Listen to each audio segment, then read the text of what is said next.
como é que você está aqui essa noite. Não sei quais são as pressões que pesam sobre você.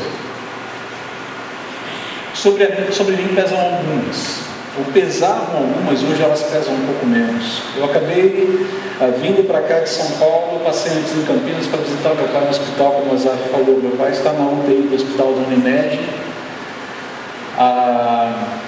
Foi uma visita tensa, e meu pai está morrendo. Ele está morrendo. Curiosamente, pensa porque o momento em que ele viveu ali na UTI hoje foi difícil, fazendo diálise, uma série de procedimentos, uma série de intercorrências ali. Mas é interessante que na semana passada, depois de longos anos de oração, meu pai se tornou cristão, no leito da UTI. E aquilo que era uma tensão, uma preocupação dos irmãos de ver o pai sofrendo fisicamente, mas aguardando um sofrimento eterno ainda mais contundente, se tornou um alívio para todos nós. Então eu vinha para cá hoje, e é interessante que enquanto eu vinha para cá, eu vi um dos pôres do sol mais lindos da minha vida, na saída de Campinas para cá. Peguei uma chuva lascada de São Paulo para Campinas, e de Campinas para Piracicaba, aquele sol poente que eu parei o carro para tirar umas fotos. E veio o Salmo 108 à minha mente. Estava comentando isso com as aves. Firme está o meu coração, ó Deus, cantarei, entoarei louvores de toda a minha alma. Exaltar-te-ei entre as nações, bendirei o teu nome, porque a tua misericórdia e o teu amor se elevam para além das nuvens. E o que eu via no céu era exatamente uma representação daquilo que eu ouvia na música naquele momento. E foi interessante lidar com esse misto de inquietação que antecede a espera da morte de alguém que a gente ama, com aquele apaziguamento que Deus vai trazendo para a alma. E você lida com essa mistura de sentimentos que aparentemente são antagônicos, mas não precisam ser. Ao mesmo tempo que vinha aquela apreensão, a tristeza de perceber a vida dele terminando, vinha aquela convicção de que Deus tem cuidado, de que Deus tem zelado, de que Deus tem guardado e tem provisionado tudo que é necessário. E veio também gratidão por tudo o que a gente pôde vivenciar como família, mesmo tendo um pai que foi incrédulo a maior parte do tempo. Eu pude agradecer meu pai ali por ter sido um bom pai, apesar de não ser um cristão. Eu pude agradecer ao meu pai por ter cuidado da família quando nós ficamos sem mãe 35 anos atrás, e ele sem esposa. Houve ali uma profusão de sentimentos muito interessantes no coração. Mas não se iludam, a pressão está lá. E você tem que lidar com essa situação do cuidado da pessoa que está moribunda ali no leito de morte. Você sabe que agora vai para o lar celestial, vai se encontrar com Jesus como Senhor e Salvador, e ao mesmo tempo lidar com aspectos técnicos como o jazigo no cemitério Tolkien, tenho que fazer a exumação do corpo da minha mãe, sabe essas coisas? Como lidar com essas pressões? Eu não sei você, mas eu, por conta própria, não tenho condições, eu não tenho estrutura para lidar com tudo isso. É muita pressão. E às vezes as pressões batem na nossa porta dessa maneira. Às vezes é o desemprego, às vezes é uma situação familiar complicada, saúde, situação com filhos, situação com o cônjuge, crises no trabalho, pressões de gente para que você faça algum procedimento desonesto. Existem N situações que nos pressionam no dia a dia. É interessante, eu separei aqui, se eu tivesse pensado antes, poderia trazer para mostrar música para vocês, mas essa pressão não é sobre mim, sobre você, sobre nós humanos, meros réis mortais. É interessante como gente muito conhecida, gente muito famosa e que teoricamente não teria motivo algum para ter problemas e se sentir pressionado, também manifesta isso. Lembrei de uma música do Queen. Lembra do Queen? Fred Mercury e tudo mais? Uma música chamada Under Pressure, sob pressão. Sabe o que essa letra diz? Sabe o que essa música fala? Aí você fala, nossa, é uma música legal, tem uma batida gostosa, tem um baixo que começa lá, musicão, mas a letra é desesperadora. Olha o que ele fala aqui: pressão, me jogando para baixo, pressionando você. Ninguém pede por isso. Estou sob pressão, pressão que traz um edifício, que faz um edifício cair, que divide uma família em duas, que coloca pessoas nas ruas. É o terror de saber o que realmente é esse mundo. Enquanto a gente vai observando alguns bons amigos gritando, ó, me deixa sair, me deixa pular fora desse trem, eu rezo para que o amanhã me deixe mais animado. Pressão sobre as pessoas, pessoas nas ruas. E aí ele vai falando, até que ele chega numa pequena crise. Ele fala, eu afastei-me de tudo isso como um homem cego.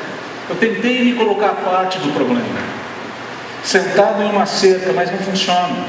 Eu continuo clamando por amor, mas essa história de amor está tão rasgada, está tão despedaçada, o conceito de amor está tão destruído. Será que a gente não tem condições de dar mais uma chance para o amor? E a música termina assim: under pressure, sob pressão, sob pressão, sob pressão. Não tem esperança. E aí a pergunta que eu faço para você é: será que a crise do Fred Mercury, a crise do David Bowie, que fez parceria com ele, cantou essa música, que morreu recentemente, é muito diferente da nossa? Sim ou não? O que vocês acham? Hoje não é um culto de domingo, né? Não estou de gravata pregando aqui, a gente está fazendo uma interação. O que vocês acham?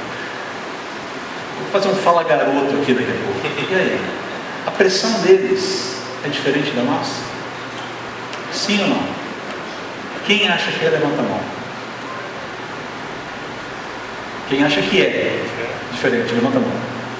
Quem acha que não é diferente, levanta a mão. Quem não acha nada? A gente sempre tem alguém que não acha nada. Não é diferente. A pressão não é diferente. A questão é a forma de lidar com a pressão, a forma de enxergar a pressão, a forma de lidar com a jornada da vida é que é diferente.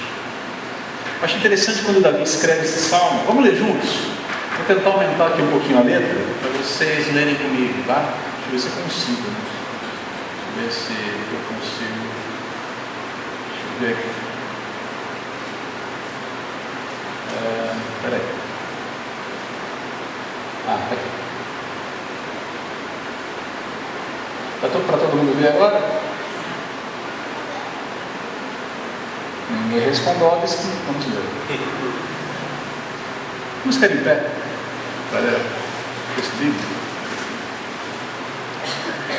1, 2, 3. O Senhor é o meu pastor e nada terei falta. Em verdes pastagens me faz repousar e me conduz a águas tranquilas. Restaura-me o vigor, guia-me nas veredas da justiça, por amor do seu nome. Mesmo quando eu andar por um vale de trevas e morte, não temerei perigo algum, pois tu estás comigo, a tua vara e o teu cajado me protegem. Preparas um banquete para mim, à vista dos meus inimigos. Tu me honras me fazendo transbordar o meu cálice. Sei que a bondade e a fidelidade me acompanharão todos os dias da minha vida, e voltarei à casa do Senhor enquanto eu viver. Vai se sentar, queridos. Eu quero clamar pela tua direção. A palavra é viva, eficaz e mais penetrante do que espada de dois gumes, e ela segue as nossas intenções, sentimentos e vai direto ao ponto. Eu clamo ao Senhor que ela edifique cada um de nós essa noite. Em nome de Jesus. Amém. Entenda que, por definição, uma jornada é uma... O que é uma jornada? Uma jornada, uma viagem. Uma jornada é, por definição, uma jornada. Uma viagem é, por definição, uma viagem.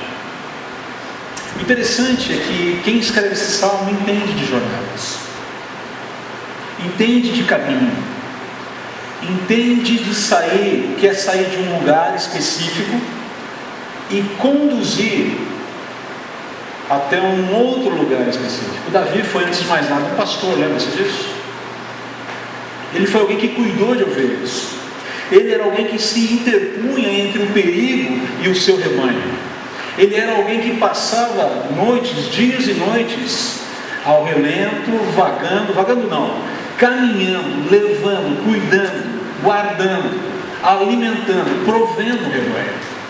Quando ele usa a terminologia, ou quando ele usa esse exemplo de Deus como pastor, ele sabe muito bem o que ele está falando. Ele sabe quais são os aspectos que estão ligados no pastoreio, ao pastoreio. Ele sabe o que significa dessa coisa de cuidar, o que é esse negócio de ser alguém que guarda o outro mais fraco e indefeso. Agora, o que é interessante é a forma como ele apresenta esse pastor. Ele usa o termo Senhor, que aparece em letra maiúscula na sua Bíblia, e a projeção que nós fizemos aqui agora. Esse negócio não está aí por acaso. Alguém tem ideia do que, traduzido do que esse Senhor é? De que termo em hebraico esse termo, essa palavra Senhor em letras maiúsculas é traduzido?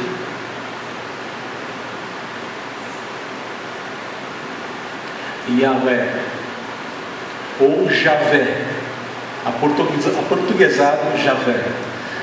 Esse nome, Yahvé, ele tem algumas características muito interessantes. Ele diz respeito ao Deus da aliança que entra num pacto, numa relação de fidelidade com aquele que é o alvo dessa relação. Então é basicamente como se ele falasse: o Deus da aliança que não pisa na bola é o meu pastor.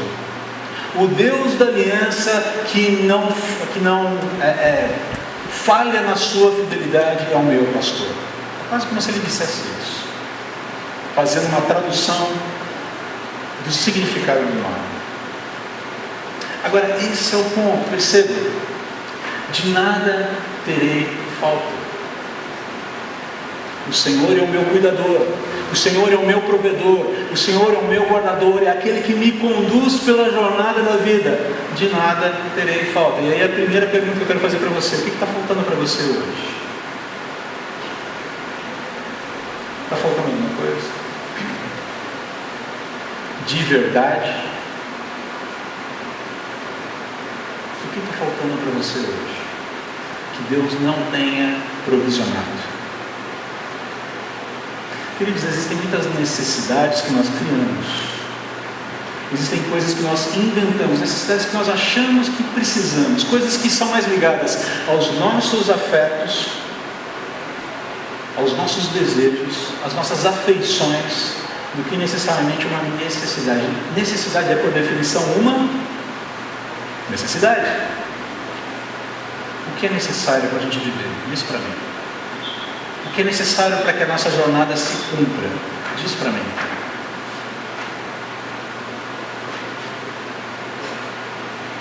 O que é necessário? Você se alimentou hoje? Alguém aqui está passando fome? Porque se está passando fome, é responsabilidade dos irmãos da igreja ajudar. Deixa eu fazer. Alguém está passando fome aqui? Por favor, levanta a mão. Não tenha medo de se apresentar. Quem jantou bem hoje? Ou ainda vai jantar? Eu não sei você, mas eu luto contra a balança porque eu tendo a comer muito bem. Não me falta comer. Estamos todos bem alimentados, não estamos? Você tem um teto que cobre a sua cabeça quando você dorme? As suas roupas são roupas dignas que você pode vestir todo dia? Não estou perguntando se é roupa de marca. Não estou perguntando se você se veste com as melhores marcas e grifes. Estou perguntando se você está bem vestido, dignamente vestido. Está? Percebe? O que é necessário? Está sendo suprido ou não? E pare para pensar se em muitas ocasiões, isso já aconteceu comigo, no momento que você não tinha condições de suprir, você não era o agente para o suprimento daquela necessidade, o agente de Deus, como Deus usou pessoas para irem na sua direção, para suprir você daquilo que era necessário. Já recebeu alguma cesta básica na sua vida? Eu já recebi. Não tenho vergonha de falar. Já teve tanta dificuldade de orar a Deus porque você não sabia o que falar para Ele. Você foi sustentado pela intercessão de outros. Já passou por isso? Eu já passei. Perceba como a provisão de Deus, ela atua em frentes que você e eu nem sequer imaginamos. Não se trata só das coisas materiais, senão também das emocionais e espirituais. Já recebeu uma mensagem de alguém, ou um abraço de alguém no momento que você mais precisava, que você estava simplesmente desmoronando por dentro, e foi aquele abraço, aquela palavra de encorajamento que sustentou você? É o Deus da aliança, sabendo bem como o seu coração e o meu operam, mandando sim agentes da sua graça para nos sustentarem nos momentos em que a gente mais precisa. E vou te dizer mais, mesmo nos momentos em que nós nos sentimos absolutamente sozinhos e desconectados de Deus, ausentes, como se estivéssemos num deserto, até mesmo aquele momento é utilizado por Ele para nos suprir de condições de crescimento para que confiemos ainda mais neles. E aí eu estou pensando nesse momento em C.S. Lewis escrevendo lá no seu livro Cartas de um Diabo ao Seu Aprendiz, a carta número 8, quando ele fala justamente sobre isso, que nada é mais perigoso para o inferno do que um cristão que está isolado, se sente isolado, se sente solitário, que não percebe, não consegue divisar a presença de Deus e mesmo assim continua insistindo em servi-lo, em obedecê-lo, em caminhar com Ele, apesar de não ver nenhum sinal, não sentir nada da presença do Todo-Poderoso. O inferno treme quando isso acontece. Olha só que interessante, até mesmo desertos têm um papel, tem uma provisão para a honra e glória de Deus. Mas vá em frente. Perceba que existe aqui situações em que Deus vai nos levar para o descanso, porque Ele sabe que é necessário. Sempre que for necessário oásis, sempre que for necessário descanso, sempre que for necessário parar para restabelecer as forças, Ele vai prover os meios, Ele vai prover o frescor, Ele vai prover o renovo, Ele não vai deixar a gente morrendo de sede até a morte. Lembra-se da história de Agar? A egípcia, dispensada por Abraão, com um filho nos colos, um filho ainda adolescente, sem nada, e no meio do deserto, quando o filho está para morrer, ela se volta para Deus e fala: olha, tem misericórdia de mim, e se for necessário fazer um milagre para que você seja provisionado, Deus vai fazer um milagre, seja lá que milagre for. Mas perceba que Deus se preocupa assim em conduzir-nos para lugares de descanso. Ele se preocupa assim com o refrigério da alma. Ele se preocupa assim com o renovo, porque durante a jornada não dá para enfrentar só pedreira. Há momentos que a gente precisa de descanso. Há momentos que a gente precisa de tranquilidade. E Ele é o provedor desses momentos de tranquilidade. Para pensar nas situações que Deus proveu para que você fosse renovado, para que você fosse alimentado, para que você fosse restaurado. Já aconteceu com você? Comigo várias vezes. Agora perceba que a restauração, perceba que os campos verdejantes, as águas tranquilas, elas vêm depois de momentos de desconforto com a caminhada. É só quando o rebanho está cansado, é só quando o rebanho está exausto que o pastor fala: agora chega, para, vamos descansar um pouco. E perceba que, como eu disse, jornada é por definição uma jornada. O que existe de cristãos que querem ficar brincando nos campos do Senhor e não sair dali é uma coisa impressionante. Deus não nos criou para ficarmos definitivamente nos pastos verdejantes dessa vida, e nem junto das águas de descanso. Não é o nosso ponto de chegada. As pastagens verdejantes são boas, os oásis são deliciosos, mas nós não devemos morar lá e nos afeiçoar por esse lugar de uma maneira definitiva. Gente, para pensar como a gente gosta da estabilidade. Tem um amigo que fala assim: todo mundo acende uma vela para Nossa Senhora da Estabilidade, não é? Todo mundo quer estabilidade. Quem busca um emprego público está atrás da estabilidade. Não estou dizendo que está errado buscar um emprego público, ok? Não é isso. Mas o fato é que a gente gosta da estabilidade, a gente gosta da tranquilidade, e a gente não parou.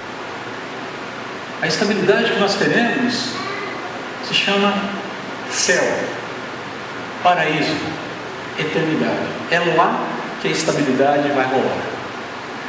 Santificada, bonitona, 100% operacional, sem defeito, sem falha, sem curto-circuito, sem nada, e com tudo, sem nada de ruim, com tudo de bom. Mas é lá, não é aqui.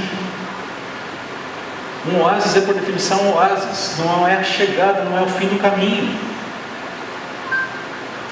Que bom quando os oásis vêm. Se você está vivendo um oásis na sua vida, dê glória a Deus por isso, amém. Não está errado. Mas lembre-se, o oásis não é o seu ponto de chegada, não é a sua chegada, é um ponto no caminho.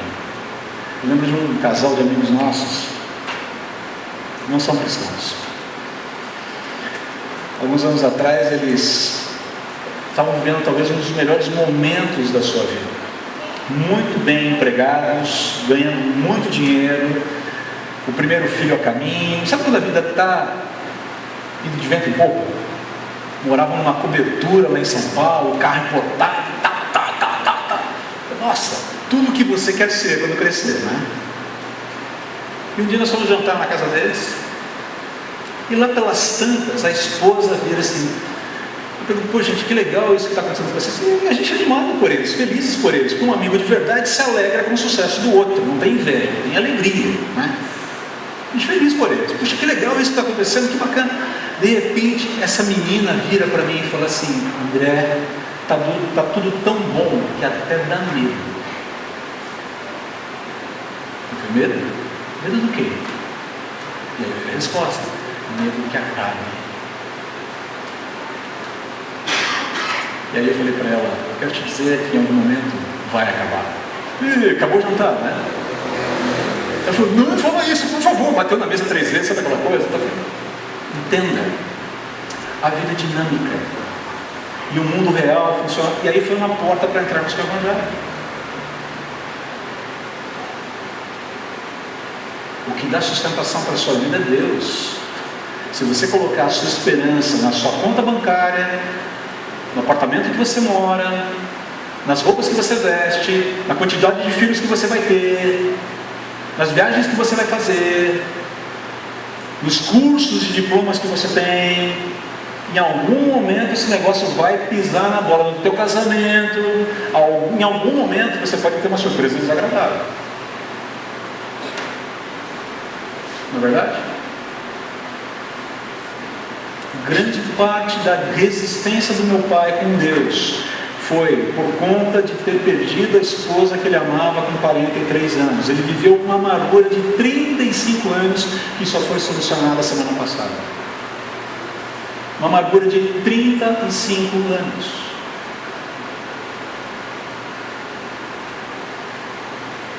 certo? Porque construiu o seu mundo perfeito em torno de uma pessoa, mas da pessoa errada.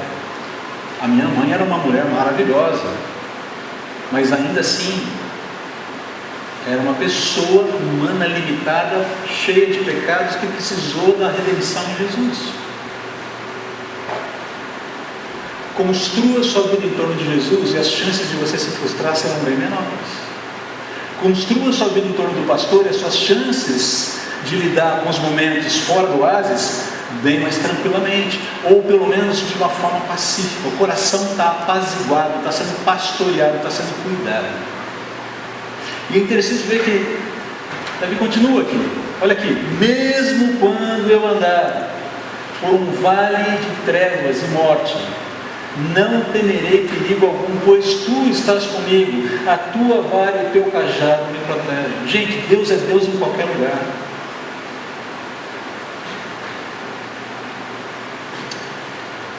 Na bonança, na fartura, e Ele continua sendo bom, continua sendo Deus, nos momentos em que a fartura da dispensa começa a ficar mais... Eu lembro de um amigo nosso, adolescente na nossa antiga igreja, que ele falava que, André, a gente percebia que a crise tinha chegado em casa quando minha mãe não comprava mais requeijão. O dia que não tinha requeijão no café da manhã, eu falei: ups, estamos em crise, estamos em contenção. E ainda assim os pais, Deus continua sendo bom e Deus continua sendo Deus. Ninguém morre por não comer requeijão todo dia. Ah, eu nem gosto de requeijão, mas você gosta de outra coisa que talvez você não tenha um dia. Que seja. Certo? O que Davi está dizendo aqui: ainda que eu ande por um vale profundo onde a morte está me espreitando, eu não sei se você já teve essa sensação de morte espreitando você. Aí você vai falar que você já teve? Já. Porque alguém estava me ameaçando? Não, mas porque a situação era de tal forma dramática que o peso era enorme sobre mim.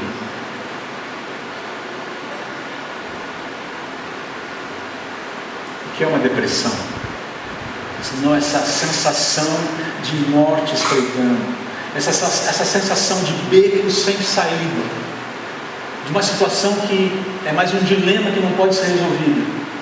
No entanto, Davi está dizendo: o Senhor é o pastor presente no vale.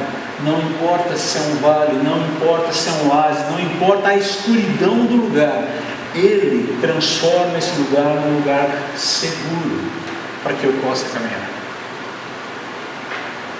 É a presença do pastor que faz toda a diferença, seja no oásis, seja no vale profundo.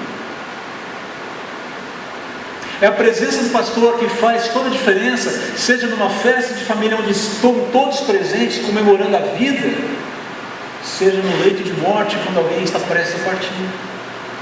É Ele quem sustenta, é Ele quem ampara, é Ele quem faz tudo acontecer.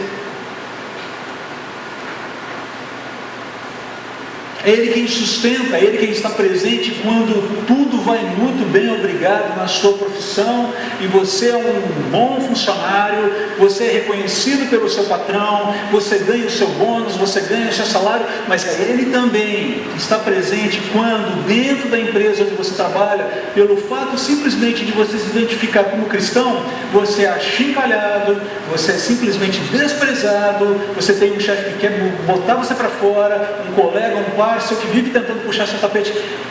Deus é o mesmo, não muda.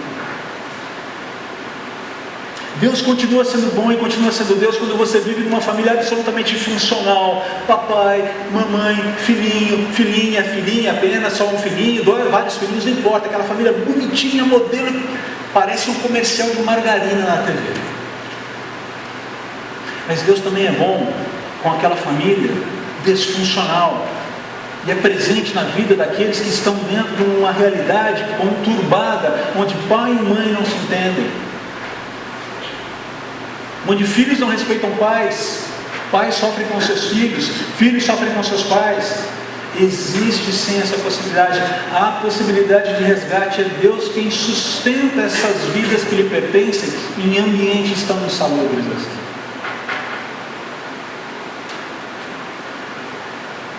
Você veio de uma família disfuncional? Você perdeu pai e mãe no ano passado?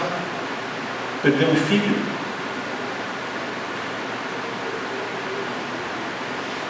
Há dores estabelecidas na sua vida por conta dessa realidade familiar difícil?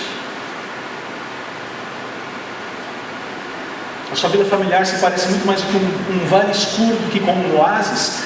O pastor está presente nesse vale escuro também. Sempre esteve. Mas por que a história é assim? Essa é uma outra questão. Mas ele está presente lá também. E o que me chama a atenção, essa ideia de não temer perigo algum, porque tu estás comigo, a tua vara e o teu cajado me protegem. Perceba que a vara e o cajado do pastor são os instrumentos para a contenção do mal. Davi está falando aqui, são com esses instrumentos que eu impeço que o mal atinja o meu rebanho. O problema é a nossa compreensão do que é o mal.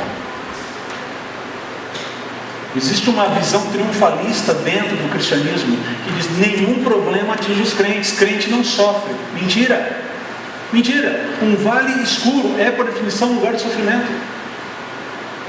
A questão é que não há nenhum mal que venha nos retirar dessa condição de sermos ovelhas do Supremo Pastor. Você não vai ser despedaçado como um lobo, você não vai ser retirado da presença do pastor. Lembra do que Paulo falou em Romanos capítulo 8? Sobre a impossibilidade de qualquer coisa nesse mundo nos afastar do amor de Deus? É esse o ponto. Mas o que é interessante nessa história do vara, da vara e do cajado, é que ao mesmo tempo em que a vara e o cajado me protegem de ser uma vítima do mal, também me protegem de ser um agente do mal.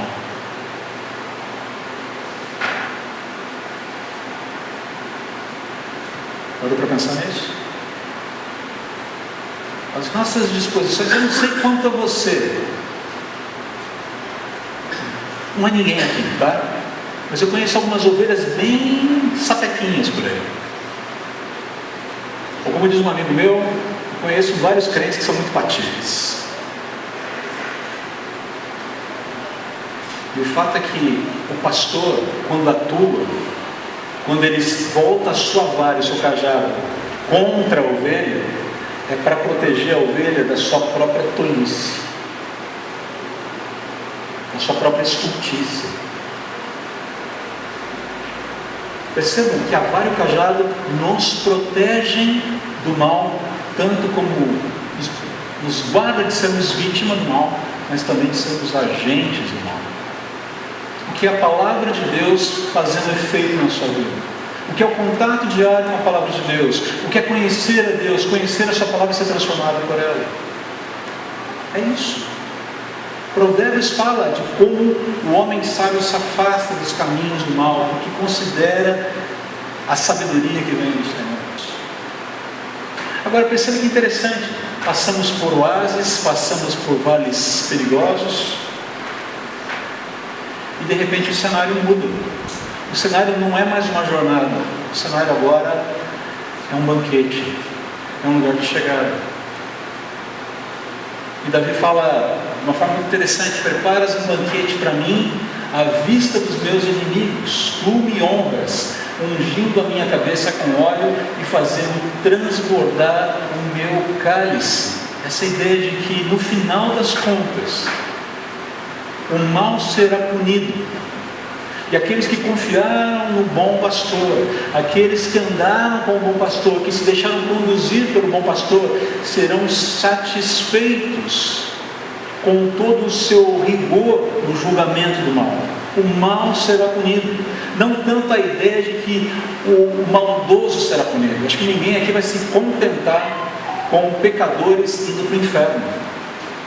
Mas o fato de Deus fazendo justiça contra o mal, punindo o mal, e todo o seu exercício durante toda a realidade, isso vai nos encher de alegria. É um cenário de chegada, um cenário de banquete, um cenário de reconciliação, onde está tudo definido. As ovelhas chegaram para o aprisco, ou no aprisco. Ali é descanso definitivo. Ali não há mais jornada. Ali há alegria, há banquete, há festividade, há celebração. É uma promessa. É uma garantia. Lembra-se da promessa de Jesus para o ladrão na cruz? Qual foi a promessa? Qual foi o pedido do ladrão? Senhor, lembra-te de mim quando entrares no teu reino. Qual foi a resposta de Jesus? Hoje mesmo estarás comigo no paraíso. Sabe qual tem sido a minha oração? O Oscar perguntou para mim, qual tem sido a sua oração pelo seu pai? A minha oração é para que ele vá para casa logo.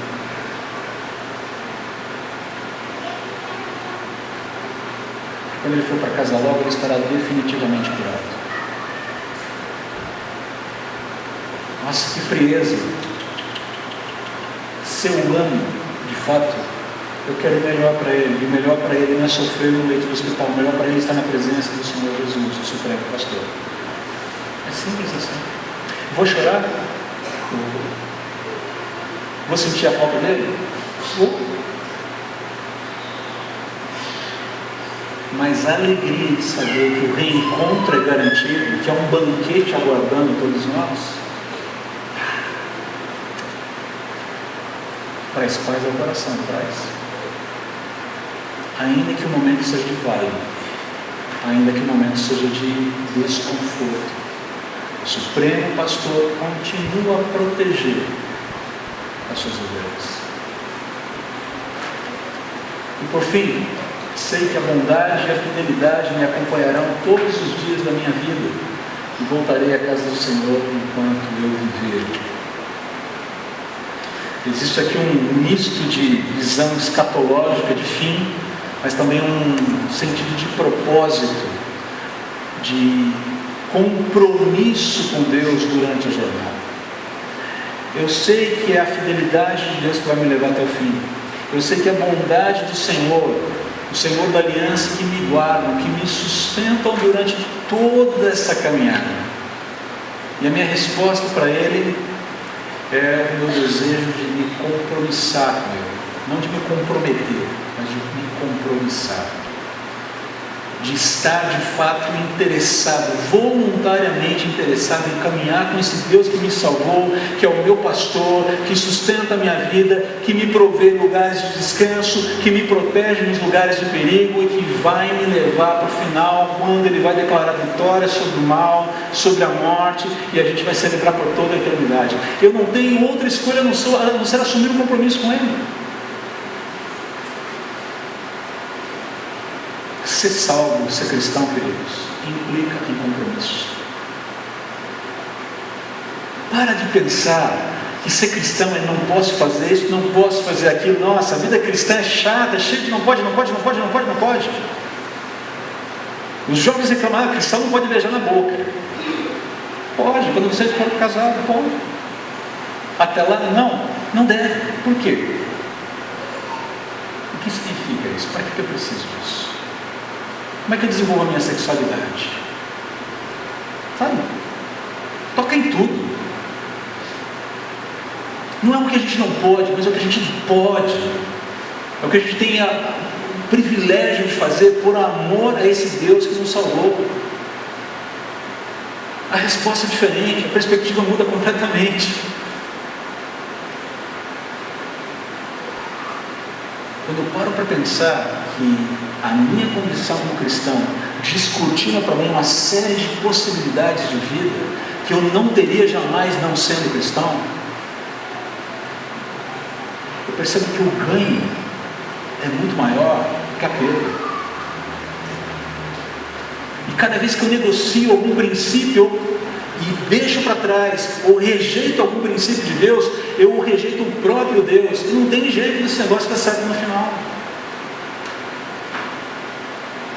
Então é por isso que ficar é pecado. Não estou dizendo que vocês ficam, tá, gente? Desculpa. Estou falando, o pessoal é da aula solteira.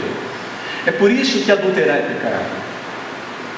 É por isso que se envolver com pornografia é pecado, se envolver com jogo é pecado, se envolver com transações ilícitas é pecado, comer além do que pode é pecado, vomitar o que come é pecado, anorexia, ter vaidade com o próprio corpo, além do próprio cuidado essencial para que o corpo seja bem mantido, é pecado. Abusar emocionalmente do outro é pecado, porque são coisas que não têm a ver com essa dinâmica de andar essa jornada junto com o bom pastor.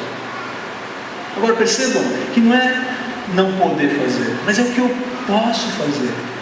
Eu posso abençoar vidas, eu posso trabalhar em prol do outro, eu posso ser um marido que cuida da esposa, que cuida dos filhos. Você pode ser uma esposa que cuida da sua família. Ah, mas você não conhece o traste que meu marido é. Não importa, não importa. Você foi chamada para ser uma esposa que ama o seu marido, que o respeita. Ah, mas não importa. Filhos são chamados para honrar os seus pais. E você tem que honrar pai e mãe, você tem que obedecer pai e mãe. Enquanto você vive debaixo da casa do papai e da mamãe, você tem que honrar pai e mãe, sim. Filhos precisam pastorear seus pais, precisam pastorear seus filhos. É simples assim. São privilégios que Deus nos dá, não são obrigações, pesos, privilégios. Quando você passa a ver as ordenanças de Deus como privilégios que Ele nos dá, até mesmo os vales mais profundos se tornam mais suportáveis, muito mais suportáveis. Uma das coisas, para terminar aqui, um dos grandes privilégios que Deus tem dado para mim e para os meus irmãos, é honrar meu pai no leito de morte, suprindo de tudo o que precisa, não só questões financeiras, amor, afeto, carinho, presença, zelo.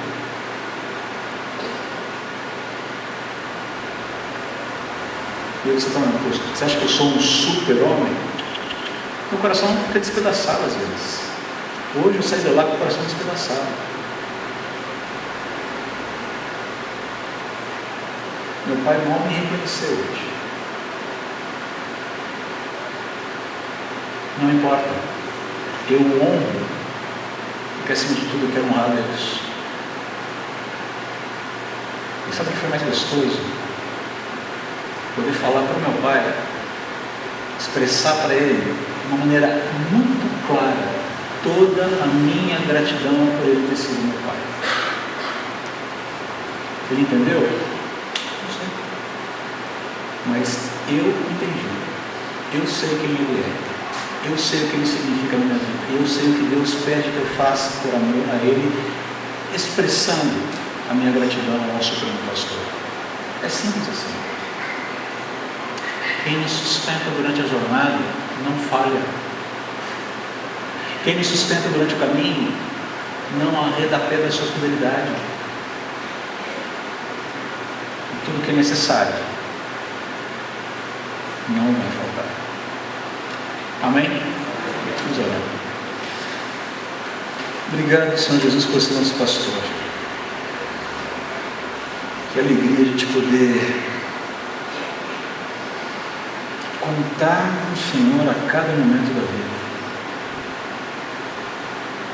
Tanto esses momentos maravilhosos de festividade, de celebração, onde tudo vai muito bem aos nossos olhos, tanto quanto nesses momentos em que as coisas não estão tão bem aos nossos olhos. Oásis e vales fazem parte da caminhada que o Senhor nos propõe. E o que torna esses lugares, o que torna o oásis mais prazeroso e o que torna o deserto, os vales mais seguros, não são as suas características naturais, é a tua presença. O que torna o vale o que torna o oásis mais prazeroso é a presença do pastor. E o que torna o vale seguro também é a presença do pastor. Obrigado pelo Senhor estar presente, mesmo quando a gente acha que não, mesmo quando a gente não consegue perceber com clareza. Obrigado pelo Senhor ser presente na minha vida, na vida da minha família, e agora na vida do papai. Eu peço ao Senhor que leve para casa logo. Ele está cansado, precisa descansar. Definitivamente ele precisa descansar. E obrigado por saber que ele vai encontrar um cenário de banquete aguardando por ele. Obrigado, Pai. Obrigado por tudo. Em nome de Jesus. Amém.